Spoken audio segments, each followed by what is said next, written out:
Reach across time and see yourself. You stand tall against terrifying enemies.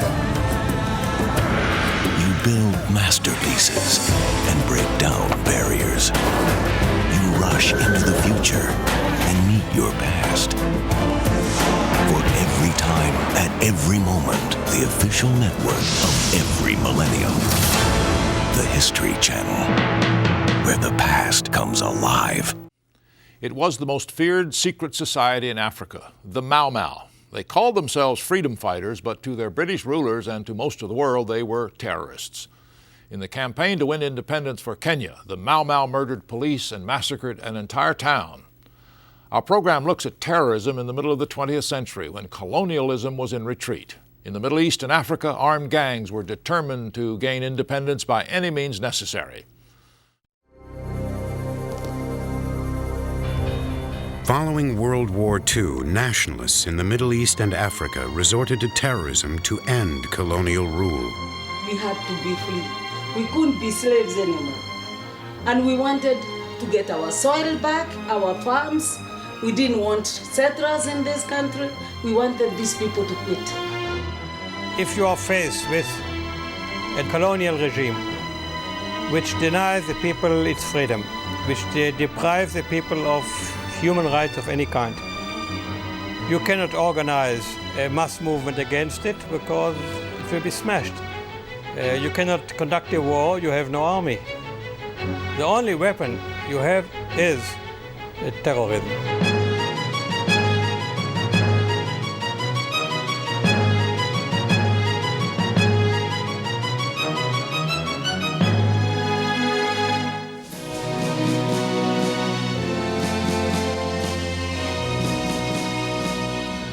The First World War is over, and Europe's nations are aching for change. In many countries, the currency is enfeebled, the people are tired. In Germany, the war has crippled millions into poverty, and Adolf Hitler comes to power, promising to sort out the mess. In Italy, it is Mussolini who becomes the new hope for change. But these new forms of ultra-national movements, Nazism and fascism, will just set the stage for the next war, bringing terror and mass murder to an extreme never known to mankind.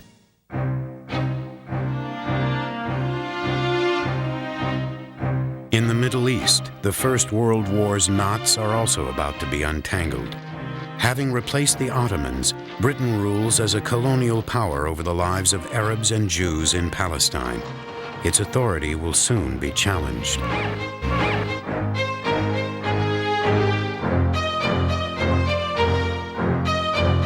In what became known as the Balfour Declaration, the British promised the Jews a home in Palestine. Tel Aviv streets are filled with Jewish immigrants who escaped the pogroms and hardship of Eastern Europe and Russia, hoping to build a new life.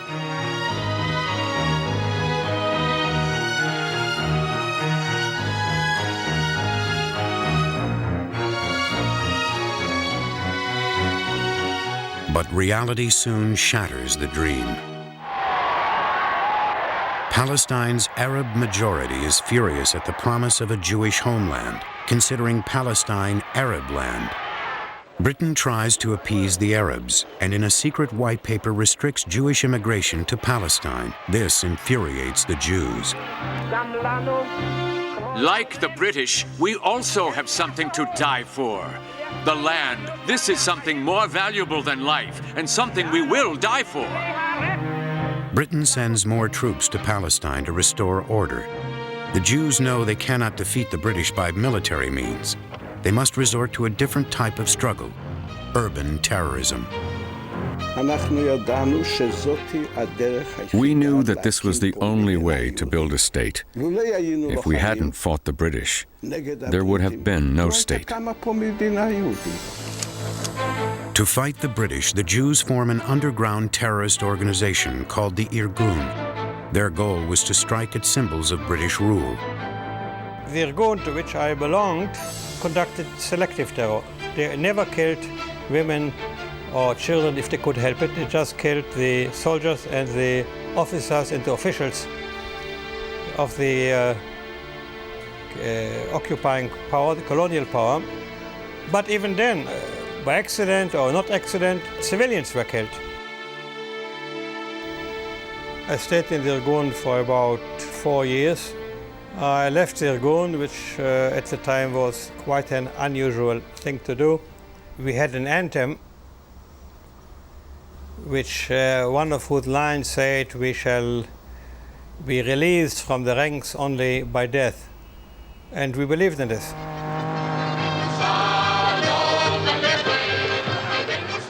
In the 1930s, persecuted by the Nazi regime, thousands of Jews escaped from Germany and flee to Palestine.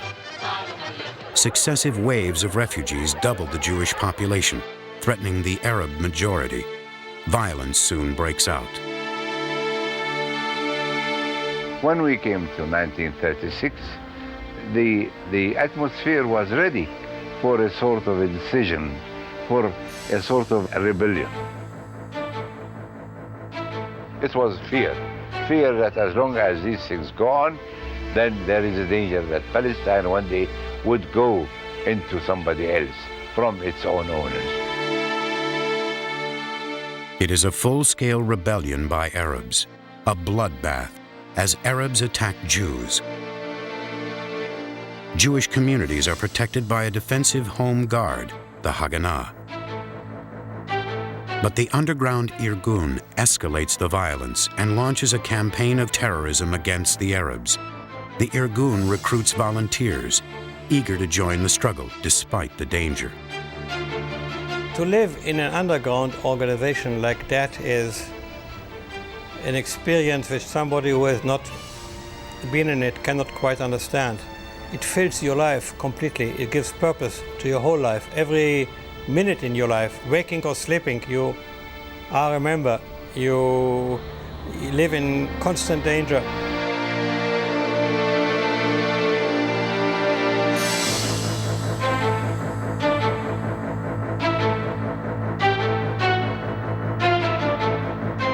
The key to an effective terrorist campaign is publicity.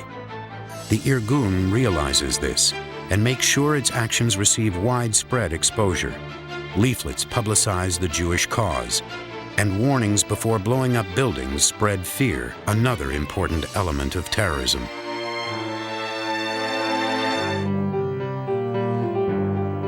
But within the ranks of the Irgun, a militant group breaks away and forms a radical splinter group called the Stern Gang. Working in tiny cells, they gather intelligence and escalate the violence. Their leader is Avraham Stern. He was on the one hand a fighter, on the other hand a poet. He wrote poems, a man of books.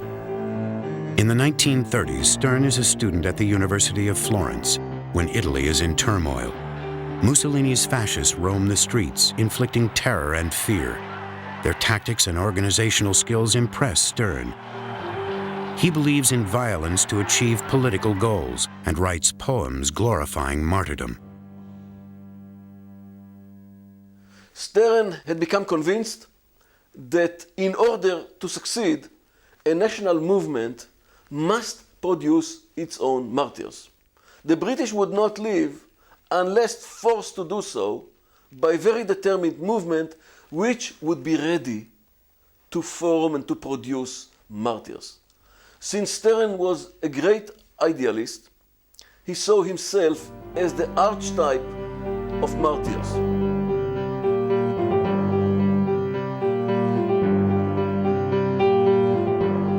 In Palestine, the Stern Gang does not hesitate to use ruthless tactics. To support its campaign of terrorism, it blackmails shop owners and robs banks. When 2 Jewish policemen are killed in one of its operations, Palestine's Jews turn against the Stern Gang. Lots of people were against Stern. So what? They were afraid it would disturb them, that the British would make problems for them. But a lot of people helped out behind the scenes, in quiet.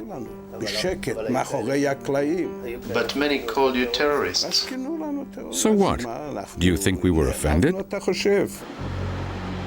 During World War II, Stern's hatred of the British drove him to consider an alliance with Nazi Germany. In 1941, he sent an envoy to the Nazis to discuss a possible collaboration against their common enemy. The Germans turned down his request. In Palestine, Stern becomes a pariah. Eventually, he is ambushed and killed by the British. When they became so unpopular that no one was ready to help them, it was a child's play. The leader was caught and killed and no one cared a damn about it. There was no outcry against him because everybody said it serves him right. He's crazy. Future Prime Minister Yitzhak Shamir, an adherent of IRA tactics, inherits the leadership. My code name was the name of the famous fighter from the Irish Liberation War, Michael Collins. Michael.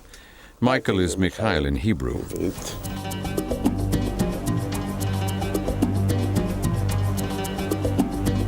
In 1944, the terrorism spreads to Cairo. Lord Moyne, Britain's highest-ranking government official in the Middle East, is assassinated by two of Stern's gunmen. Their murderous act draws the world's attention to Palestine. Our war was not a war of hatred. It was a war of dedication, of love to Israel's people and land.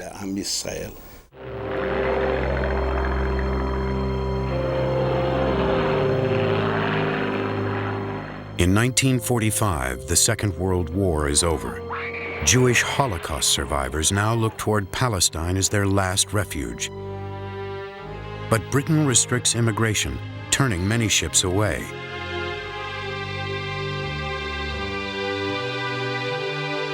Many refugees are deported to Cyprus.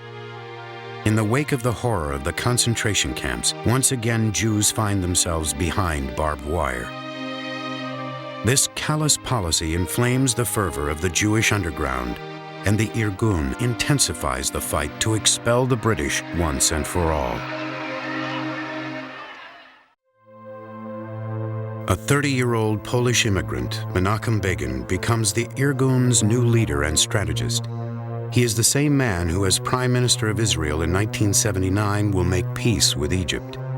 But in the 1940s, his mission is to wage an uncompromising campaign of terrorism against the British. Soon he has a price on his head. He goes underground and changes his appearance. In hiding, he masterminds the Irgun's deadly bombings, not just in Palestine, but aimed at key British targets abroad, the British Embassy in Rome and the Officers' Club in Vienna. Menachem Begin is a far better and more experienced and skilled student of Michael Collins. Attacks on military centers, using propaganda, mobilizing public opinion. All these are things that Menachem Begin learned from Michael Collins. The underground radio of the Irgun spy Leomi. Today, our soldiers, in defense of their country, attacked the enemy's police headquarters. In 1946, the main Jewish underground, the Haganah, blows up key bridges across the Jordan River, slowing down the transfer of more British troops to Palestine. The British respond with a massive crackdown. On Saturday, June 29th, in a wave of random raids, they confiscate piles of weapons and arrest thousands. The day will be remembered by Jews as the Black Sabbath. Soon the Irgun will take revenge with an act of terror that shakes Britain to its core. Jerusalem, July 22, 1946. Britain's High Command controls Palestine from the top floor of the exclusive King David Hotel. It is just before noon. Lunch is being prepared in the basement kitchen. Disguised as Arab porters, 4 Irgun members struggle to wheel in a delivery of 7 heavy milk containers. No one suspects anything unusual. This happens at the same time every day. Only this special delivery contains 350 kilograms of explosives. The Irgun issues a warning to the hotel's inhabitants, giving them exactly 22 minutes to evacuate.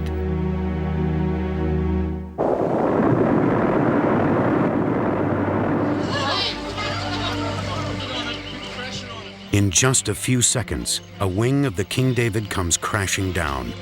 The explosion strikes indiscriminately. 91 die, British soldiers, Arabs, and Jewish bystanders. 45 others are injured. The campaign of terror has reached a new level. It is one of the world's most lethal terrorist incidents in the 20th century.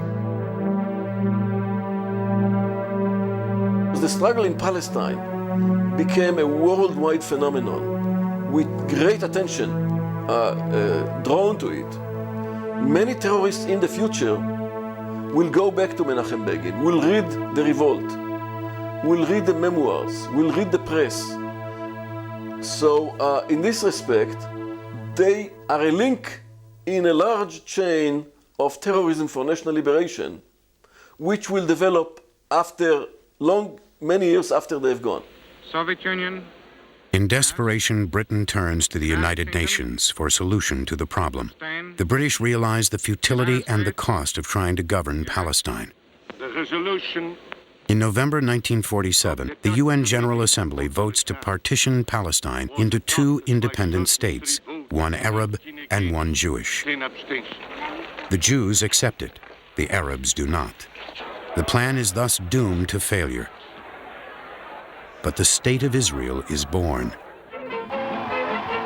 The Jews celebrate in the streets on land that is now theirs, a Jewish sovereign state.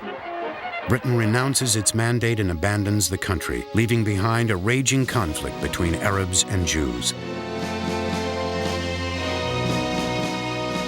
Terrorism was instrumental in ending British rule in Palestine, and the lesson is learned in other colonies where the British flag flies high and proud.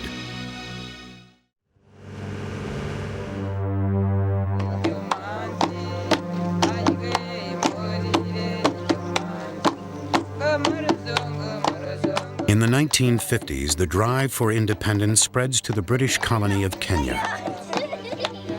Life for the white settlers is good under British rule, and they show little concern for the natives' daily struggle to survive.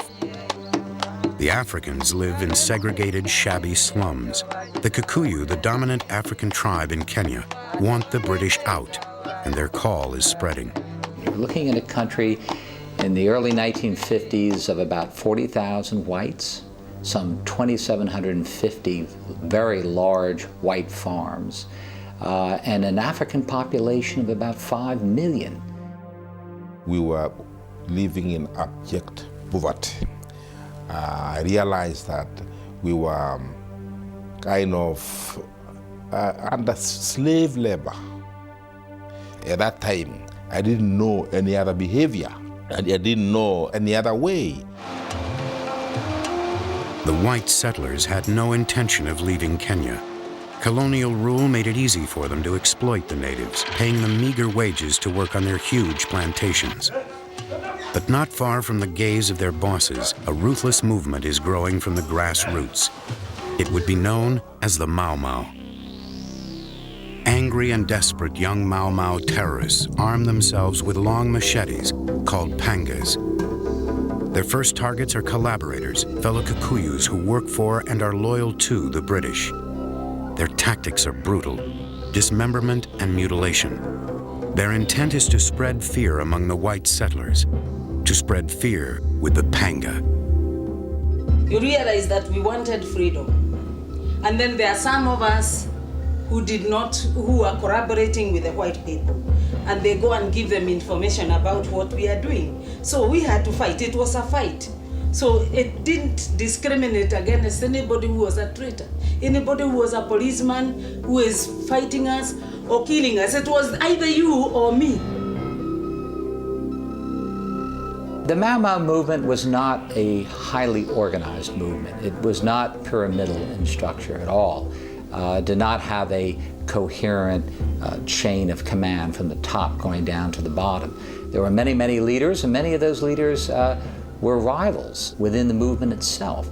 But they were true revolutionaries. They were committed. They had taken their oaths. There was no turning back. There was no compromise. All recruits are required to take part in a ritual oath-taking ceremony that binds them to the Mau Mau as a secret society. Their strategy is to terrorize, to kill cattle and sheep, burn crops and plantations, and when they kill, to kill brutally. Soon the Mau Mau will become known for their savagery. In October 1952, Britain declares a state of emergency. Only a handful of white settlers have been killed so far by the Mau Mau. But hundreds of Kikuyu accused of collaborating with the British are mutilated and murdered. The British respond harshly, rounding up suspects and sending them to detention camps. For the first time in decades, white settlers feel unsafe walking the streets of Nairobi. Many arm themselves, wary that any white man, woman, or child could be the next victim of a Mau Mau attack. In 1952, a turning point. The British arrest Jomo Kenyatta, Kenya's recognized political leader, and sent him into exile. Britain's governor in Kenya, Sir Evelyn Baring, orders the arrest of hundreds of suspected terrorists and pushes the Kikuyus back into their traditional reserves. The tactic will soon backfire. I sympathize with Mau Mau. Although, to be honest, I don't believe that I sympathize in some of the methods they later used.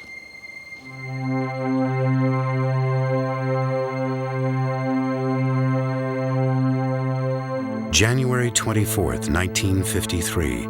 It is a sunny afternoon, and family servant Kimaniwa K is watching over 4-year-old Michael Ruck as he plays happily outside the Nairobi family home. K is trusted by his boss, Roger Ruck, to look after the child as if his own. Suddenly, the boy falls off the swing, and K faithfully steps in. Cradling Michael, he carries him upstairs and gently nurses his wounds.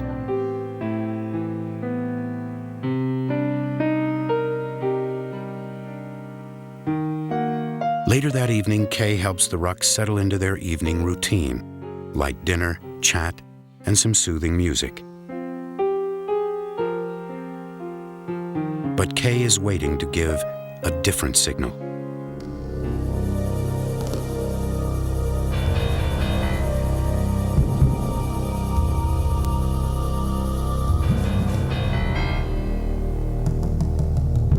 At night, he goes out and waves to his colleagues that the way is clear.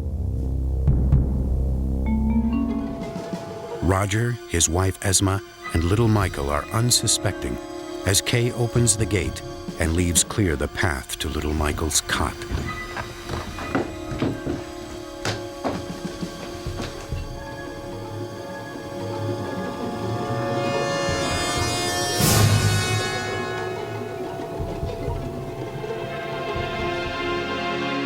Daybreak reveals the full horror of the cold-blooded massacre. The Mau Mau has slaughtered Roger Ruck, his wife, and little son. To eliminate any evidence of their crime, they kill Kay as well.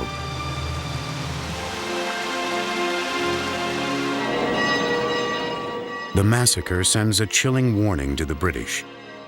Now they are burying an entire settler family, betrayed by a loyal servant in the heart of their home. The savage murder spreads fear and terror.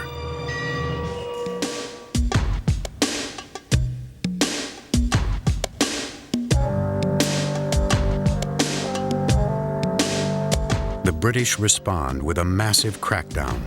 Every Kikuyu is considered a potential Mau Mau terrorist. Villages are emptied, entire families are marched away, and trucks of Kikuyu taken back to their reserves in the deep forests of the Aberdare and Mount Kenya. The order is clear: terrorize the terrorists.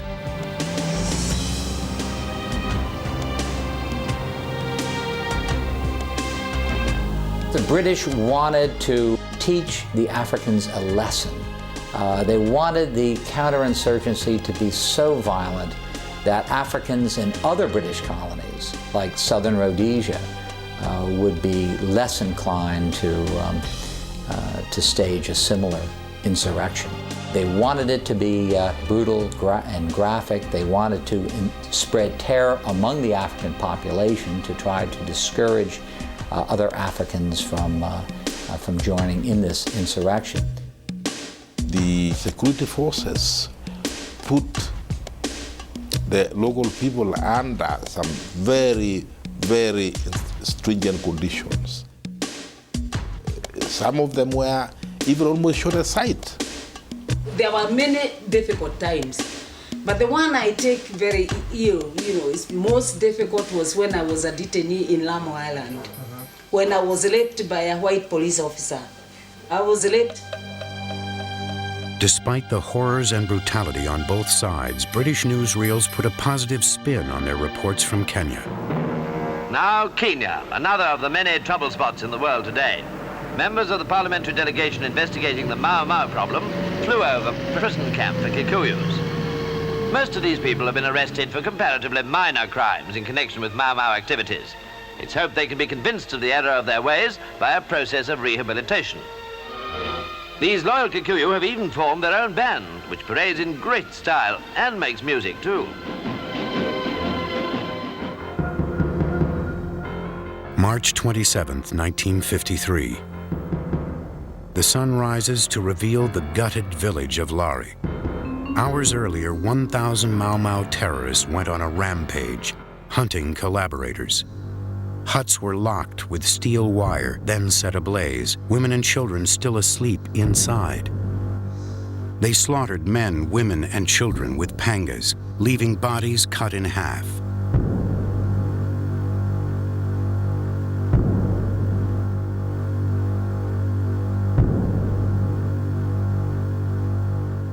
"97 were killed, 32 severely burned. Lari was a stronghold of Africans loyal to the British. The message was clear. Those suspected of the outrage are swiftly rounded up and paraded before the world. A public trial of the terrorists creates sympathy for the British desire to remain in Kenya. Photos of the massacre are released to the world's newspapers in an attempt to manipulate international public opinion. The British were almost looking forward, I believe, to a massacre of that kind, that they could really photograph extensively and say to the world, look, this is, see what's happening? These Mau Mau rebels are a vicious, savage people. And it tended to reinforce an image of Africans that actually dates back to the era of the slave trade at the turn of the last century. The idea of Africans as being fundamentally savages, violent people. And so it strengthened those images. By 1956, several thousand more British troops land in Kenya to intensify the war against the Mau Mau.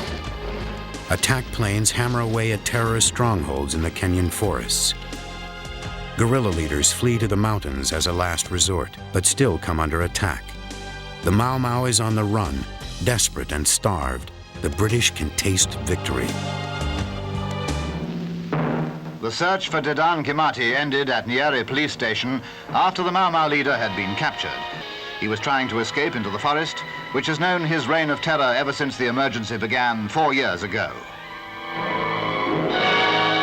Leopard skins were the badge of his evil office.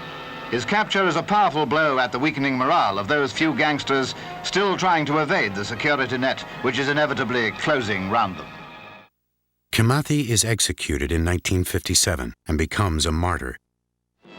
But winds of change are in the air. The British government has become impatient with the duration and the cost of the struggle. Political leader Jomo Kenyatta is brought back from exile, hoping to negotiate an end to the hostilities. The Mau Mau may have lost the battle, but they have won the war.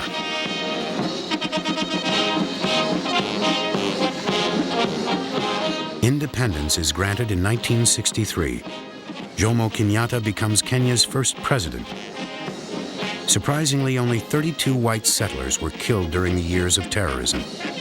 But 25,000 British troops were drawn into the war. 13,500 Mau Mau were killed. Their legacy of brutal terrorism will remain controversial for many years.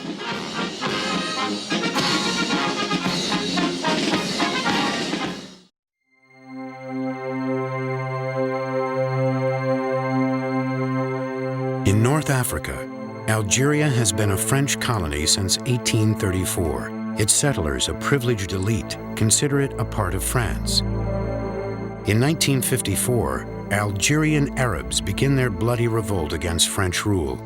It starts with terrorist attacks in rural areas. The French respond with devastating force. French bombers attack Arab villages. Armored troops crush resistance. At the time, there are 400,000 French soldiers in Algeria. The Nationalist Liberation Front, the FLN, numbers a few thousand with limited support. France's show of force delivers a clear message. It has no intention of leaving Algeria. Entire Muslim villages are punished for supporting the FLN. Men are separated from their families, rounded up and sent to detention camps. Women and children are packed off to the Algerian mountains. France's repressive strategy will leave a deep scar for generations to come. We should have thought about it and not done what we did. We should have acted the way the British did in India. They gave the Indians freedom, and everything turned out far better than it did for us in North Africa. We failed to understand, even though we knew that politics would be the eventual answer to the end of the war. It still hurts to think you've lost years of your life, were injured and saw your friends die for nothing. French troops pour into the cities to arrest suspected terrorists. The Arabs respond with protests and strikes, and an unusual terrorist tactic. We saw a different type of terrorism. Arab vendors used to come into the towns. They usually sold cakes and food, but buried in the cakes were razor blades. There were plenty of soldiers badly injured after swallowing the razor-bladed cakes. This was the first type of terror I experienced.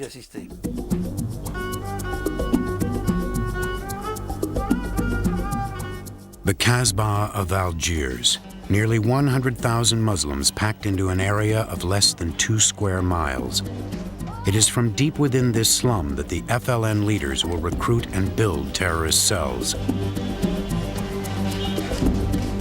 Suspicious of trouble, the French army imposes curfews and heavy restrictions on movements. The Arabs call for strikes, which bring the capital to a standstill.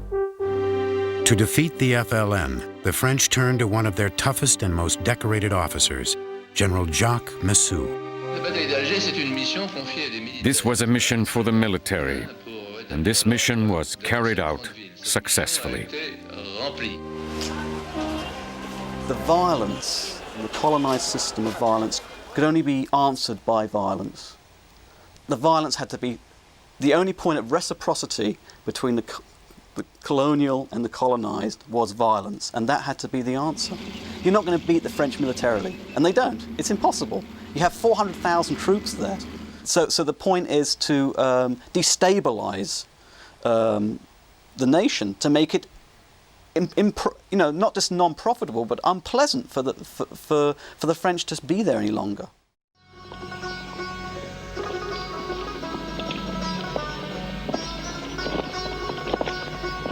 Moi, dans 3 mois, je me tire. Hé là, regarde! Halt!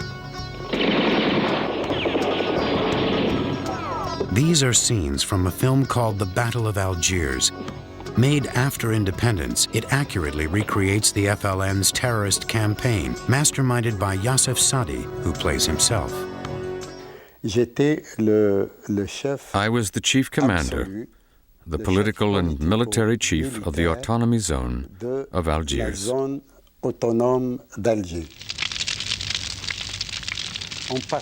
We did small actions to begin with, to become known, and then expanded the war, attacking military posts and so on.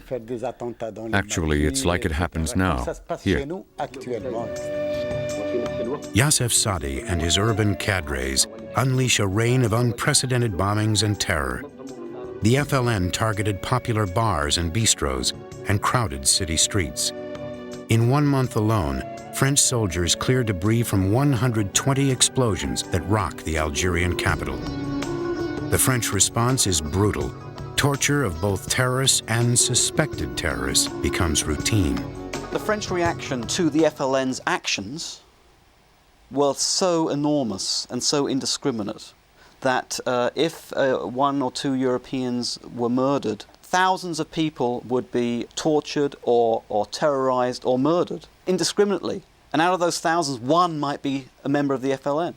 So you're bringing into the war all these people that perhaps in the past weren't particularly involved in the war.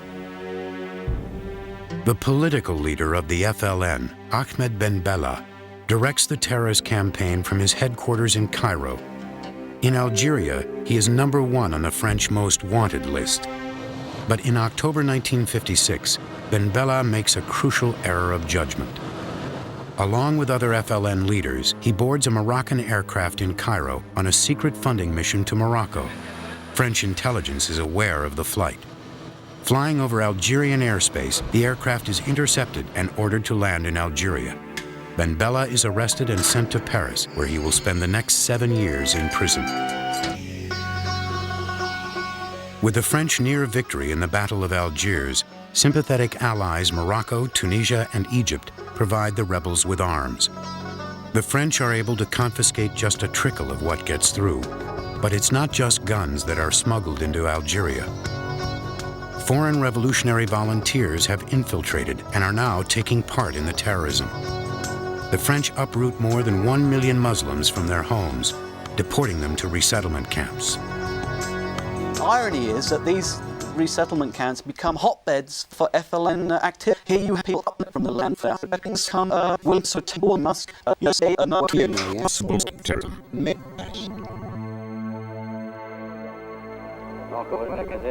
With checkpoints on every street corner, it becomes impossible to move undetected in Algiers, let alone to smuggle weapons. The Arab women respond to the challenge. Now we wonder, how could we have managed without the women? It was a big risk. They smuggled everything. If they got caught, it was no small matter. In the imagination and mentality of the French soldier at the checkpoint, this was crucial. He could not imagine that a woman with a veil and a certain religious code, who normally would not leave the boundaries of her home, would hide anything.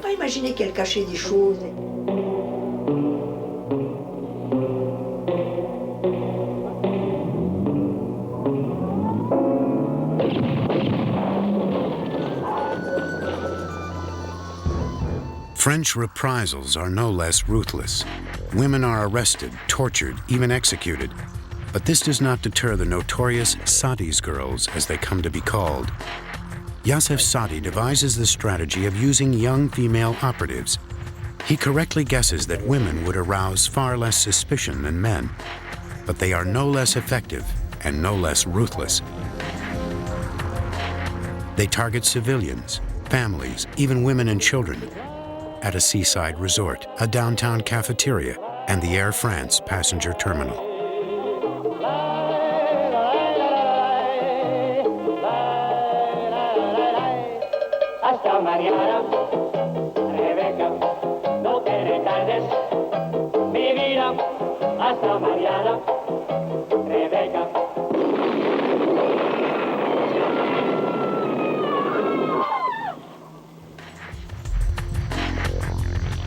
The violence unleashed by Sadi's girls does not just shock the French. Many Algerian Muslims are appalled by the indiscriminate terrorist attacks. Hundreds of suspected terrorists are arrested and deported to French prisons. On June 9, 1957, Youssef Sadi carries out his last and most daring attack.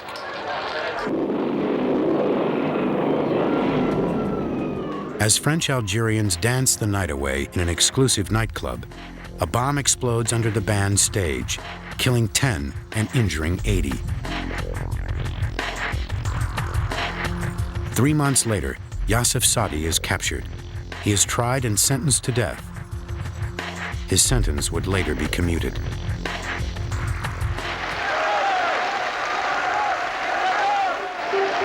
Back in France, desperate politicians call upon the renowned Charles de Gaulle to become president and win the war once and for all. Instead, in a surprising change of heart, the new president promises to end the conflict and let Algeria choose its own destiny, as he pledges a referendum on self-determination. He calls it the peace of the brave.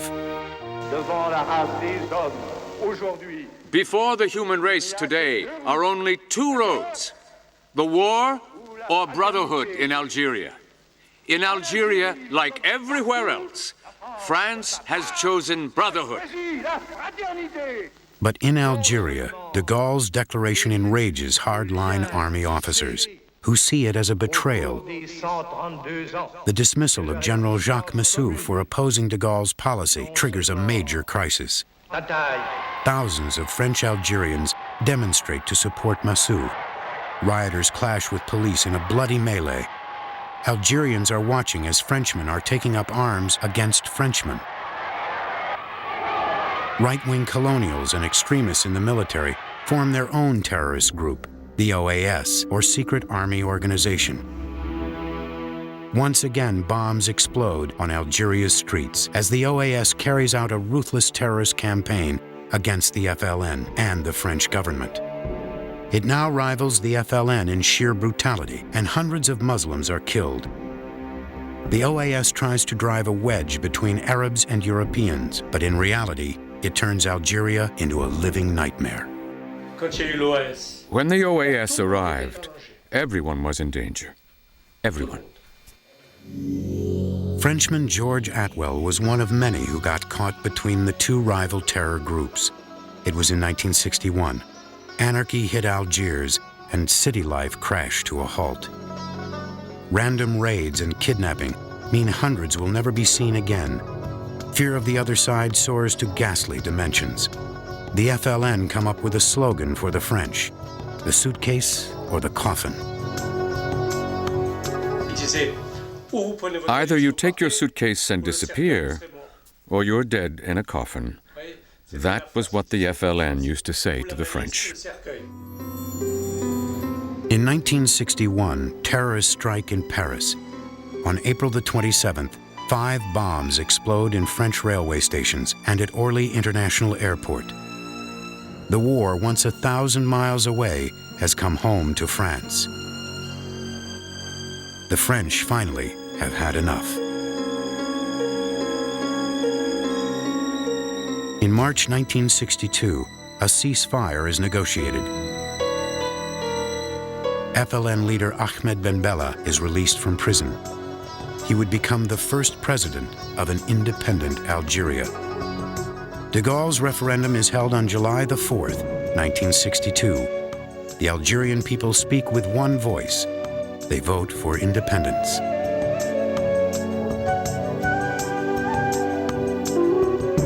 The price of independence is high.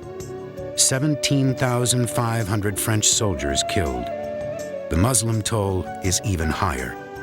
150,000 dead. But soon, Algeria's success will serve as an example to other revolutionary groups. And before long, activists from other guerrilla movements and new terror organizations will flock here to learn exactly how they did it.